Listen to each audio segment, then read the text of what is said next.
Hello everyone, welcome. This is the Douglas Review. Joining us today is Suzanne Lengewa, who is the youngest and also the only female candidate running for the Nairobi Senate seat in the August 8th, 2017 election as an independent candidate. Welcome, Susan. Thank you. Join us for this conversation to hear more about what she has to offer as a leader. You are a person that Kenyans would call fresh blood in politics. What are some of the major things that you feel are wrong with the current leadership in Kenya today? Wow, so many things. But I think the one thing that is very wrong with our leadership is just the lack of commitment to serving the people and real compassion for the citizens of this country. I think that's the main problem, and because of that, it manifests in a lot of ways, like corruption and tribalism and things like those. So I think commitment and compassion, those are the two main things that are lacking in our leadership. Considering all that, what are the main issues on your political agenda? That's actually why I went for the Senate, because through the Senate I could be able to give commitment and lead and compassion towards the people, in holding the county accountable for what they're supposed to do, through my oversight role. And so through the Senate I can be able to bring in compassion and commitment towards the people so that we can have results that we expect, that we are supposed to have. The oversight rule generally has the Senate overseeing the affairs of the county in terms of development and even recurrent expenditure and things like those. Also through the Senate, I could be able to sit in the County Development Board that decides the amount of money that is allocated towards various things within the county, be it health, be it infrastructure, be it whatever it might be. And so once those roles are decided, once those funds are decided, then through the structures that are in place, like the Auditor General and the EACC, we can hold the county accountable to the people, as per the budgets that were made, as per the promises that were made. And that's my oversight role. My main agenda is through my Boresha Nairobi plan, which just means make Nairobi better. So in that Boresha Nairobi plan, I have four main pillars, which is the youth, health, water and sanitation, and housing. In my view, these are the main issues that plague us as Nairobians. If we talk about youth unemployment, about 65% of us are unemployed, as I mentioned earlier. And so the main way we can deal with this is through being able to revive the technical universities and the polytechnic universities to be able to offer the degrees that they used to offer, the courses that they used to offer on technical skills. And therefore, through those technical skills, we can make use of the youth fund and the Uwezo fund that have been made available to us by the national government. In addition to that, we can have technical hubs within each constituency in Nairobi. Every one of them of the 17 constituencies in Nairobi, so that more youth can be able to access that technical skill in a cheaper way, through the county government in partnership with private partners or developmental partners. The second pillar is health. Now, I've talked extensively about health, so I just want to make sure that health is accessible, that health is available, as well as health is affordable. Because yes, the government has made maternity health care free, but if you look at Nairobi, especially like in an area like Embakasi West, the place has 6 public hospitals, and yet there's a population of about 184,000 people.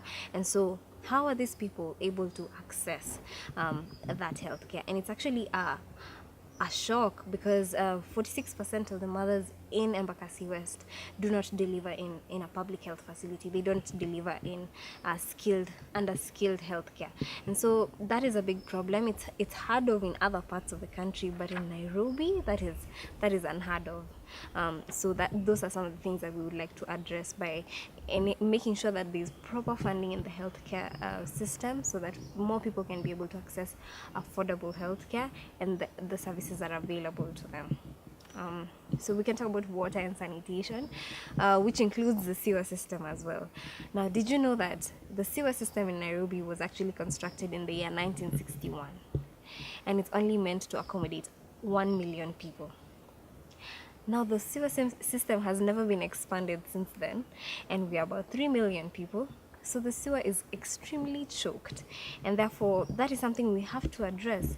It's a wonder, why hasn't this ever been addressed, and yet the development budget uptake is only at 29.9%. I mean, the other 70% could be able to address issues like those. And so those are some of the things I would like to address when I'm at the Senate, just in partnership with the county government and through my oversight role, and being able to give my input in the budget creations. We talk about housing. Did you know that 58% of the houses that we live in Nairobi are unfit for us to live in? They're not safe. And that's why you'd have houses collapsing one time or another. We have that example of Huruma, and just recently the example of Pipeline. And a few people died from that. And it's unfortunate because the county government should be able to protect us from that. And that's why they have a department to make sure that the policies, the housing policies, and the laws concerning how houses are constructed are actually followed up, so we don't have instances like that where people are dying in their houses. And it's actually really unfortunate, actually.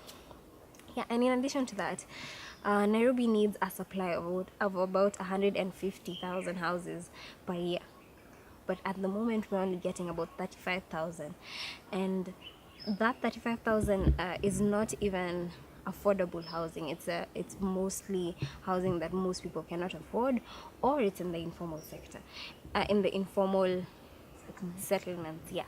And so that is unfortunate, because a lot of people need to be able to be housed in Nairobi. And so through that plan, we will be able to channel funds and work in collaboration with the county government to be able to make use of the county land that is available to come up with affordable housing for people in Nairobi.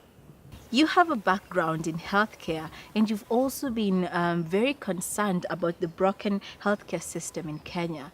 What do you plan to do to fix it? I think healthcare was very well done when it was in the national government. So once it was devolved, the functions of the devolved government were not clear, especially in the health system. And so just being able to understand the specific functions that are supposed to be played by the county for the health system could be able to put it in the right direction. And the second thing is the funding is very limited. I'll give you an example. In the budget for the year 2015-2016 of Nairobi County, the budget that was allocated towards health was about 6 billion. But the same amount was allocated towards the office of the governor.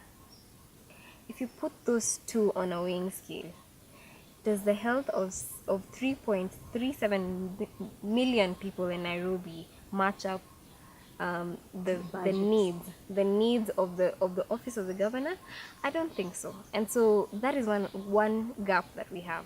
So you feel that the healthcare in Nairobi is underfunded? It is underfunded, and that is why you would find health facilities have very few personnel.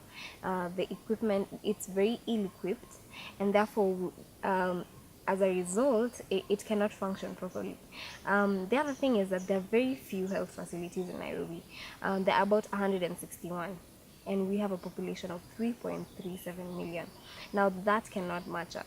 So you can see a hospital that is already overburdened by the number of people, that is ill-equipped, that has few personnel, that is poorly funded, that cannot work. And so if we can just put in extra funds so that we have more personnel, we can equip the existing hospitals better, then we can use our development budget to get more hospitals, then we can improve our health system. All right. People have mentioned your age being an issue. What life experience do you have? And do you believe that qualifies you to run for the Senate seat? First of all, my age is an asset. I keep saying this because as a young person in this country, I have not been exposed to that corruption. I have not been exposed to not being able to serve the people when it is my duty to do so. And so at a young age, I can see what issues are there as a young person who is able to interact with more people who also have the same kind of issues. So my age is good. It's a good age. I can understand what I'm supposed to do, and that is the bottom line. Well, but people who are skeptical are saying your age is the problem because you haven't been exposed well enough. You don't know the ins and outs. I beg to differ, and I think that's an opinion that people have, which is fine because it is their opinion. But in my view, I feel like I'm ready for this, and our generation, the young people, are very many. There are many young people, and if we are not represented, then a majority of us become a minority, which is not the case. If you talk about my life experiences, I worked as a communications officer for the past 2 years full time, and on and off throughout campus. And through that, I have been able to really interact with the community, especially through the public health system. And we interact a lot with mothers and children to be able to help them with health-related issues. And so I think through that, and just being able to be exposed to the public health system made me really almost mad about what is going on in the country, because people are not able to access proper healthcare because of the choices of a few people. And so if that is life experience enough for me, I'm not sure, but I feel like that is what led me to this place, and my resolve is even greater because I understand what kind of effect it's having on people on the ground. Good.